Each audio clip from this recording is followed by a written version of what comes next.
Hey, Adventure Riders. Uh, got back from my trip. I want to talk to you a little bit about.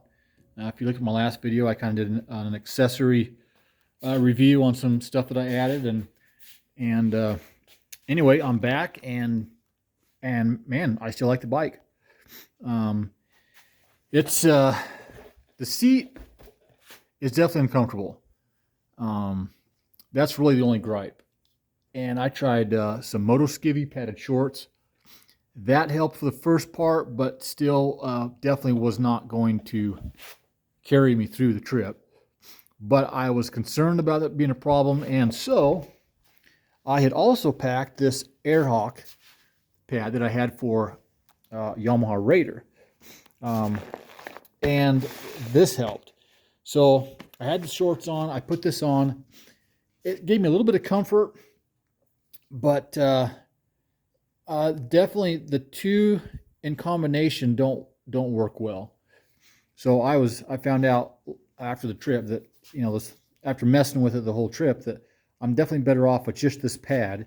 That gives me the most comfort, and I had some discomfort here and there, but I was able to do in really about two and a half days. I was able to do 900 miles. So um, I'm sure probably on a Goldwing and some of these Harleys, and if you get just the right seat on a bike, you might not get much discomfort. But I would imagine after that much time, you're probably gonna have a little bit of discomfort anyway. But definitely it was manageable with this pad. So if you guys are having problems, I would recommend this pad first.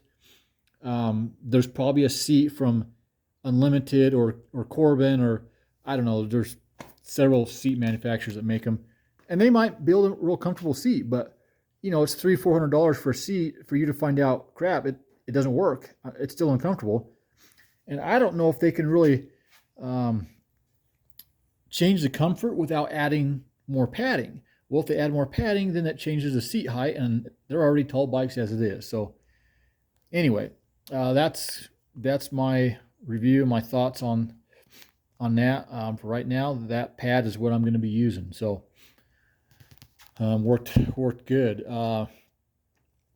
Man, what else? The pegs. In my last video I talked about these pegs. These pegs were nice. It gave me a place to rest my foot, different from here.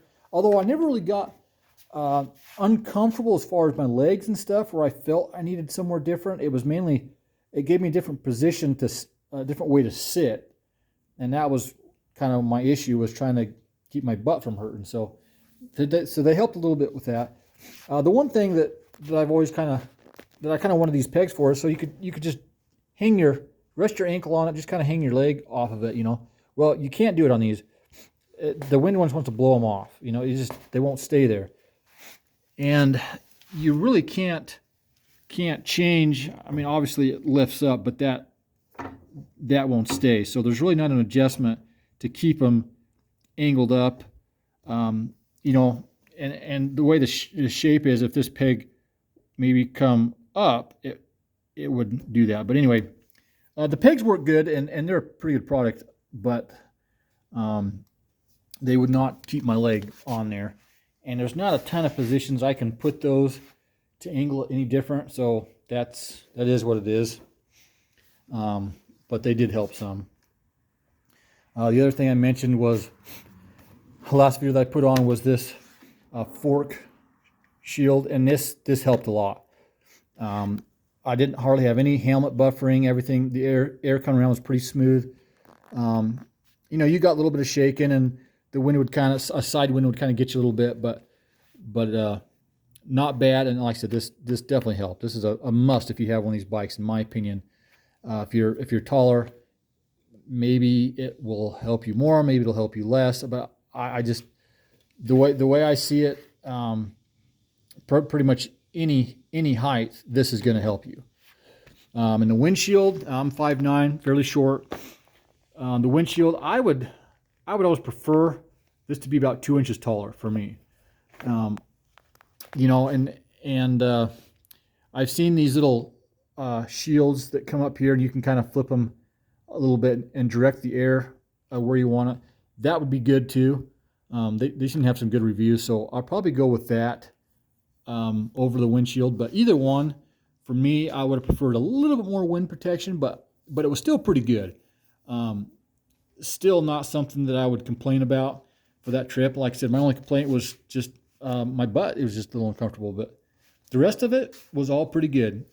Um, you know, I don't, after that trip, I don't hate it. I'm not ready to trade it in on a Goldwing, although I do want a Goldwing, a new Goldwing that with the comfort and the power. And I mean, Goldwing would have been awesome on this trip for what we did, which is, you know, pretty much all asphalt. You know, I rode with 6 other Harley guys, all on street glide, mostly street glides, and I think the one girl was on a Sportster. But anyway, you know, it was all asphalt, and that's really not where this bike shines. But it was still fun. I mean, it handled the corners and the twisties awesome.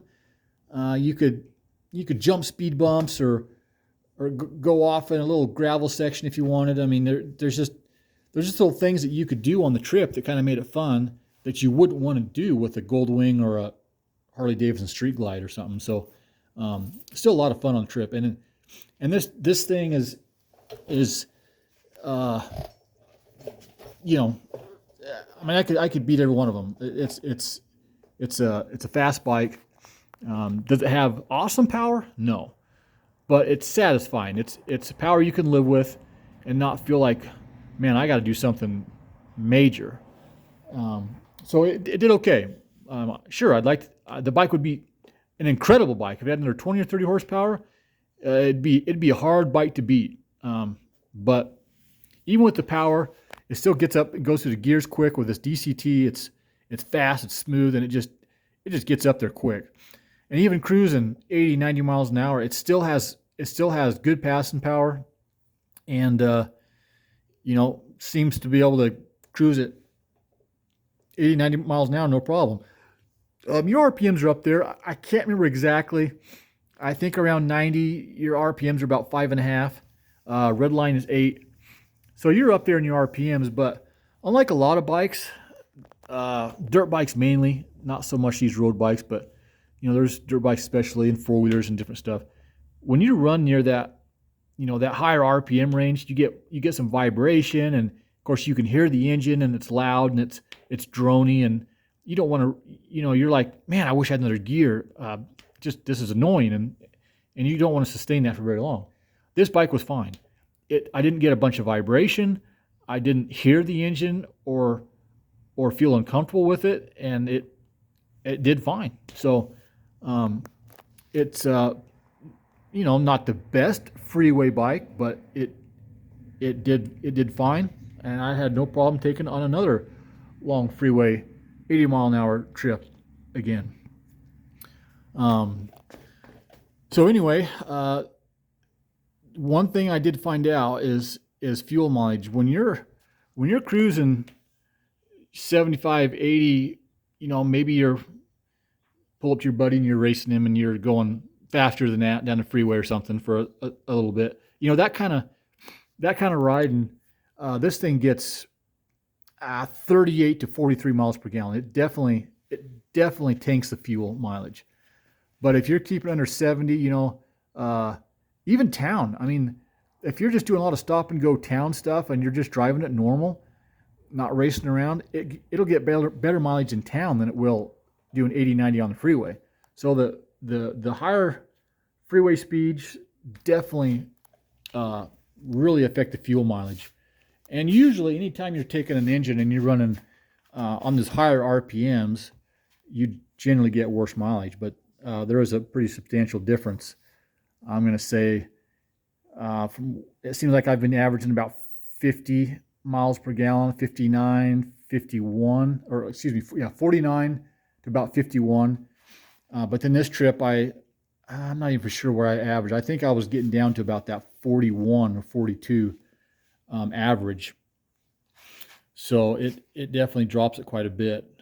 But anyway, yeah, I guess there's not much else to talk about here. Like I said, happy with the bike still, did great. Definitely go on another trip with it, and I do really want a Goldwing bad, but I'm not getting rid of this bike for a Goldwing. So yeah, still an enjoyable bike even after that long trip and having a bit of a sore ass part of the time. It still is a fun bike. So anyway, just kind of give you a little rundown of how our trip went and where I thought a couple of these accessories and so anyway, you guys have a good day. We'll talk to you later.